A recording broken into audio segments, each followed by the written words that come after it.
Magmas ka. Magmas. Maglinis muna tayo dito, tapos punta tayo sa tindahan.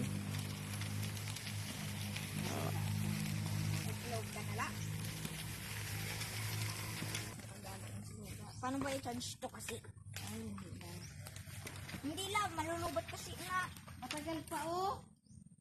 Hindi. Ito na mag-charge nun. Magpainit lang ako. Tubig guys. Ilang na.